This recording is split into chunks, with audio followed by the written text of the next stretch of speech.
تعالیٰ کے ساتھ. دیکھو شوہر اور بیوی کے تعلقات ہوتے ہیں تو کچھ تو اس کے قانونی حقوق ہیں. شوہر کے ذمہ واجب ہے کہ وہ بیوی کا نفقہ دے، یہ واجب ہے اس کے ذمہ، قانونی حق ہے. لیکن اگر کوئی شوہر صرف اس قانونی حق پر اکتفا کرے کہ بھائی قانونی حق یہ ہے کہ تمہیں نفقہ ملا کرے گا، شاندار کھانا اس کو روزانہ فراہم کر دیا بیوی کو، اور نہ اس سے بات کرتا ہے، نہ اس سے کوئی اور اس کی دلجوئی کا کوئی کام کرتا ہے، تو یہ خشک تعلق ہوا، قانونی خشک تعلق ہوا کہ جس میں کوئی خوشگواری نہیں، کوئی لطف نہیں. اگر خوشگوار تعلقات رکھنے ہیں تو قانون سے آگے بڑھ کر اپنی محبت کا اظہار بھی کرے گا، محبت کے تقاضے سے بہت سے کام کرے گا. تو اللہ جل جلالہ کے ساتھ اگر تم نے تعلق صرف اتنا رکھا کہ وہ جو فرض کر دیا، واجب کر دیا، بس وہ تو کر لیا، باقی نہ نفل ہے، نہ مستحب ہے، نہ کوئی فضائل اعمال کی طرف توجہ ہے، تو یہ خشک تعلق ہوا اللہ تبارک و تعالیٰ کے ساتھ. نوافل باری تعالیٰ کی محبت کا حق ہے. جس ذات نے مجھے پیدا کیا، جس ذات نے مجھے نوازا، جس ذات کی ہر آن اس کی نعمتوں کی بارش میرے اوپر برس رہی ہے، کیا میں اس کے لیے صرف واجبات پر اکتفا کروں؟ نہیں، یہ ایک بندے کا کام نہیں. بندے کا کام یہ ہے، محبت کرنے والے بندے کا کام یہ ہے کہ اس کے بارگاہ میں نفلی اور مستحبات کے تحفے بھی پیش کرے. تو محبت کا حق ہے باری تعالیٰ کی، لہذا نفلی عبادتوں کو معمولی نہ سمجھو. عبادات اس کا اہتمام ہونا چاہیے. معمولات میں فرائض و واجبات کے علاوہ نفلی عبادتیں بھی ہونی چاہیے، نفلی نمازیں بھی ہوں. یہ رکھی گئی ہیں، تہجد ہے، اشراق ہے، چاشت ہے، اوابین ہے، یہ کیا ہے؟ یہ نفلی. تحیت المسجد ہے، تحیت الوضو ہے، یہ واجب تو نہیں ہے، لیکن باری تعالیٰ کی محبت کا حق ہے کہ بندہ ان کو بجا لائے. چنانچہ آپ نے واجب تو نہیں کیا لیکن ترغیب دی صحابہ کرام کو. حضرت عبداللہ بن عمر رضی اللہ تعالیٰ حضرت عمر کے صاحبزادے وہ اپنا واقعہ بتاتے ہیں کہ رسول کریم صلی اللہ علیہ وسلم سے بڑی محبت کا تعلق تھا.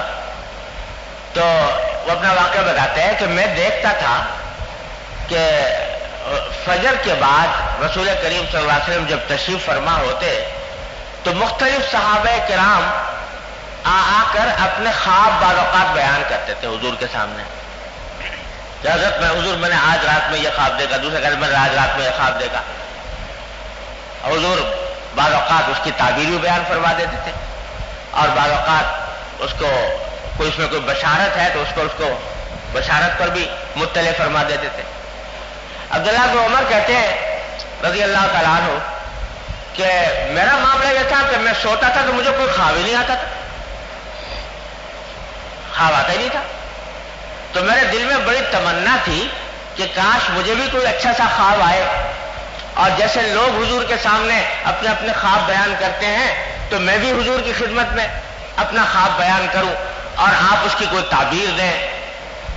تو یہ بڑی تمنا تھی اور بڑی آرزو کر کے لیٹا کرتا تھا کہ کاش کے خواب آ جائے. ایک دن اللہ تعالیٰ نے یہ خواہش پوری کر دی اور رات کو میں سویا تو خواب دیکھا اور خواب بھی بڑا اچھا سا دیکھا. وہ خواب کی تفصیل بیان فرمائی کہ یہ دیکھا وہ دیکھا، یہاں تک کہ دو آدمی انہوں نے مجھے آسمان کی طرف اوپر اٹھا لیا، کیا کیا لمبا چوڑا خواب دیکھا. تو میں بڑا خوش ہوا اور خوش ہو کر میں نے سوچا کہ حضور سے خواب بیان کروں، مگر کچھ حجاب سا ہو رہا تھا. تو میں نے اپنی بہن حضرت حفصہ رضی اللہ تعالیٰ عنہا سے ذکر کیا جو ام المومنین بھی تھی، رسول کریم صلی اللہ علیہ وسلم کی زوجہ مطہرہ. تو میں نے یہ خواب دیکھا، حضور سے تم ذکر کر. تو حضرت حفصہ نے وہ خواب حضور افضل صلی اللہ علیہ وسلم کو بیان کر دیا. تو حضور نے سن کر فرمایا کہ بھائی نعم الرجل عبداللہ، عبداللہ بن عمر بڑا اچھا آدمی ہے. لو کان یقوم من اللیل، عبداللہ بہت اچھا آدمی ہے، کاش کہ وہ رات کے وقت میں نماز پڑھا کرتا. تعریف بھی فرما دی اور ساتھ ساتھ یہ پیغام دے دیا کہ رات کے وقت میں نفلی نماز وہ اس وقت تک پڑھنے کے عادی نہیں تھے، تو پیغام دے دیا کہ کاش کہ وہ رات کو نماز بھی پڑھا کرتا تو بڑا اچھا آدمی۔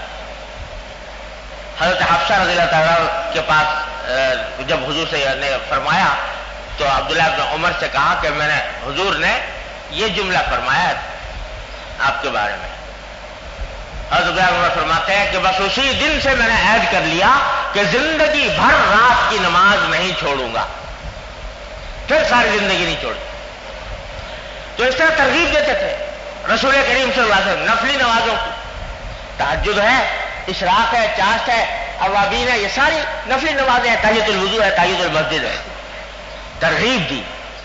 تو ایک طرف بے اعتدالی یہ ہوتی ہے کہ نوافل کی طرف اور فضائل اعمال کی طرف دھیان نہیں، اس کی اہمیت نہیں۔ خاص طور سے جب آدمی پڑھ لیتا ہے اصول فقہ، جس میں یہ لکھا ہوا ہے کہ بھئی مستحب اور نفل اس کو کہتے ہیں کہ اگر کر لے تو ثواب ہے، نہ کرے تو کوئی گناہ نہیں۔ تو یہ جب پتہ لگ گیا کہ بھئی نہ کرے تو کوئی گناہ نہیں، کوئی مواخذہ نہیں ہوگا، گرفت نہیں ہوگی، پکڑ نہیں ہوگی، تو دماغ میں یہ بات بیٹھ جاتی ہے کہ بھئی پکڑ تو ہوگی نہیں، تو چھوڑو، کیا کرنا ہے؟ اللہ میاں کوئی وہاں سے مطالبہ تو کر نہیں رہے، لہذا چھوڑو، کرنے کی کیا ضرورت، یہ کر کے بیٹھ جاتے ہیں۔ بعض اوقات مجھ جیسے مولوی لوگ جو ہیں وہ عبادت وہ جب پڑھ لیا یہ تو نوافل اور مستحبات کی اہمیت ہی دل سے خارج ہوگی۔ تو بعض اوقات جو ہے نا، بعض اوقات کسی بات کا علم جو ہے وہ الٹا اثر کر جاتا ہے، نقصان پہنچا دیتا ہے۔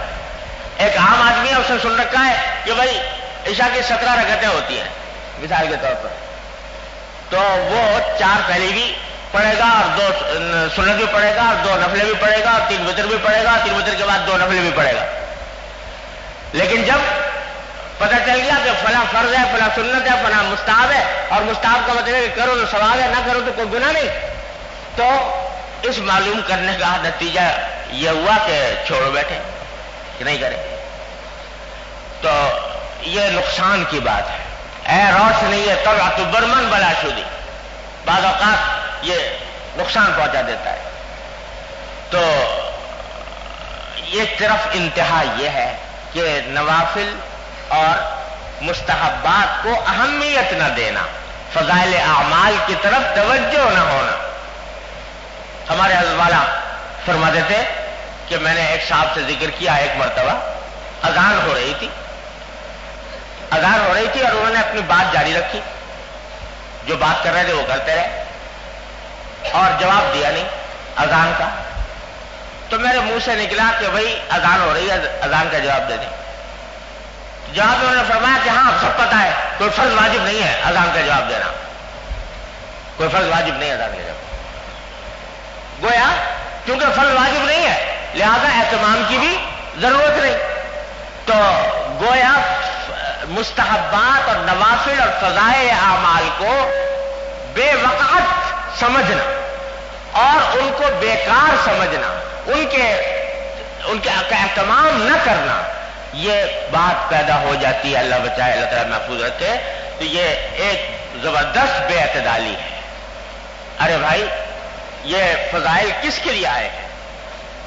جب اگر رسول کریم صلی اللہ علیہ وسلم نے کسی نفلی عمل کی کوئی فضیلت بیان فرمائی ہے کہ اس پر یہ ثواب ملے گا، یہ ثواب ملے گا، یہ ثواب ملے گا، کس کے لیے؟ فرشتے آئیں گے اس پر عمل کرنے کے لیے یا انہی انسانوں کے لیے کی ہے؟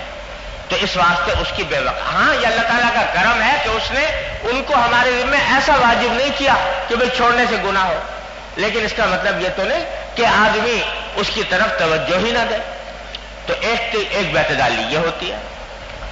اللہ تعالیٰ آج کل تو زیادہ تر بے اعتدالی یہ ہے، اور دوسری بے اعتدالی یہ ہے کہ آدمی نوافل کی طرف اتنا جھکا اور دن رات اسی میں لگا ہوا ہے کہ دوسرے حقوق پامال کر دیے، نہ اپنے نفس کا حق یاد رہا، نہ اپنے بیوی بچوں کا حق یاد رہا، نہ اپنے دوست احباب کا حق یاد رہا، نہ اپنے عزیز و اقارب کا حق یاد رہا، نہ اپنے والدین کا حق یاد رہا، اور بس لگا ہوا ہے. تو یہ دوسری بیعت دالی ہے. تو رسول کریم سرور دو عالم صلی اللہ علیہ وسلم نے فرمایا کہ یہ سب بیعت دالی ختم فرمائی. اس کا بھی حق ہے، اس کا بھی حق ہے، اس کا بھی حق ہے، اس کا بھی حق ہے. پھر فرمایا کہ قم و افطر، سم و افطر، قم و نم، روزے بھی رکھو اور افطار بھی کرو، کھڑے بھی ہو اللہ کی عبادت کے لیے رات کو، اور سو بھی، دونوں کام ملا کر کرو. اسی کا نام در حقیقت اسی کا نام ہے دین، کہ تمام معاملات توازن کے ساتھ ہوں، توازن کے ساتھ ہوں، کوئی کام غیر متوازن نہ ہو. یہی تعلیم ہے سارے دین کی. ہمارے حضرت مولانا مسیح اللہ خان صاحب صلی اللہ تعالی وسلم فرمایا کرتے تھے کہ دین جو ہے وہ شوق پورا کرنے کا نام نہیں ہے، بلکہ دین اتباع کا نام ہے. کس وقت مجھے اللہ جل جلالہ کی طرف سے کیا حکم ملا ہے اور میرے ذمے کیا فریضہ عائد ہوا ہے، اس وقت وہی کام میرے لیے دین ہے. چاہے شوق کسی اور کام کا ہو رہا ہو، اگرچہ شوق ہو رہا ہے کہ نفلیں پڑھوں یا شوق ہو رہا ہے فلاں کام کروں، لیکن شریعت کا مطالبہ ہے کہ بھئی تمہارا باپ بیمار ہے، اس کی عیادت کرو، اس کی تیمارداری کرو. تو دل چاہ رہا ہے کہ نفلیں پڑھوں، دل چاہ رہا ہے تلاوت کروں، لیکن باپ بیمار ہے، ماں بیمار ہے، بیوی بیمار ہے، اس کی تیمارداری کی ضرورت ہے. اس وقت میں وہی عمل افضل ہوگا، کیونکہ وقت کا تقاضا یہ ہے. اتباع اللہ تعالیٰ کی، اللہ کے رسول کی اس میں. تو یہ عظیم اصول بیان فرما دیا نبی کریم صلی اللہ علیہ وسلم نے اس روایت میں. آگے ایک حدیث ہے،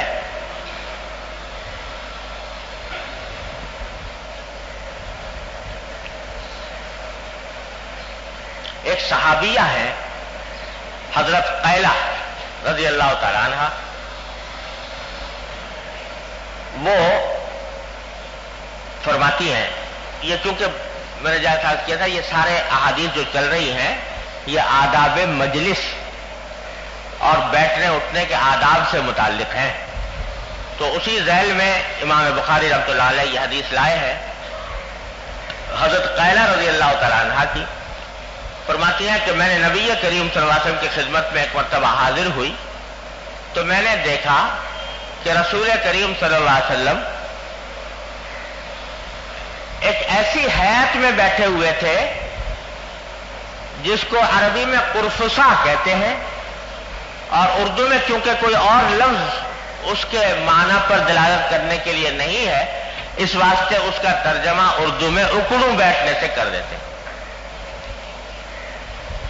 اکڑوں بیٹھنا، حالانکہ اکڑوں اس کی صحیح کیفیت کو ادا کرتا نہیں، لیکن بہرحال اس کے قریب قریب ہے. تو اکڑوں جیسی حالت میں آپ بیٹھے ہوئے تھے اور کچھ تناول فرما رہے تھے، کچھ کھجوریں وغیرہ تناول فرما رہے تھے. تو فرماتی ہیں کہ جب میں نے رسول اللہ صلی اللہ علیہ وسلم کو اس انداز میں بیٹھے ہوئے دیکھا کہ آپ اکڑوں بیٹھے ہیں. اکڑوں بیٹھنا جو ہے یہ بڑی یعنی بہت ہی سادہ، بہت ہی متواضع، بے تکلف قسم کی نشست ہے. تو فرمایا جب میں نے حضور کو دیکھا کہ اس نشست پر بیٹھے ہوئے ہیں تو میں ڈر سے کانپنے لگی. کیا مطلب کہ جب دونوں جہان کے سردار سید الاولین والآخرین صلی اللہ علیہ وسلم اور اس طرح تواضع کے ساتھ بیٹھے ہوئے ہیں، اکڑوں جیسے ایک عام آدمی بھی اس طرح عام طور سے نہیں بیٹھتے، تو مجھے طبیعت پر ایک رعب طاری ہو گیا کہ رسول اللہ صلی اللہ علیہ وسلم کتنے متواضع ہیں. تو اس کا حاصل یہ ہے کہ آدمی کو چاہیے کہ اپنے بیٹھنے اٹھنے کے انداز میں تواضع اختیار کرے. متکبرانہ انداز بیٹھنے کا، اٹھنے کا، چلنے کا، کھڑا ہونے کا، متکبرانہ انداز جس سے کہ آدمی کی فرعونیت ظاہر ہو، یہ شریعت میں بہت ناپسند ہے. جتنا متواضع ہوگی نشست اور انداز و ادا، اتنا ہی اللہ تبارک و تعالیٰ کو محبوب ہے۔ من تواضع للہ رفعہ اللہ، جو اللہ تعالیٰ کے لیے تواضع اختیار کرتا ہے تو اللہ تبارک و تعالیٰ اس کو بلند مقام عطا فرماتے ہیں۔ اگلی حدیث ہے حضرت سلیم ابن جابر حجیمی رضی اللہ تعالیٰ عنہ روایت فرماتے ہیں کہ میں ایک مرتبہ نبی کریم صلی اللہ علیہ وسلم کی خدمت میں حاضر ہوا تو آپ ایک چادر کو اپنے پاؤں پر لپیٹے ہوئے بیٹھے تھے اور اس کے چادر کے جو پھندنے تھے وہ آپ کے قدم مبارک پر گرے ہوئے تھے۔ احتباء کہتے ہیں اس طرح بیٹھنا کہ آدمی اپنے گھٹنے کھڑے کر لے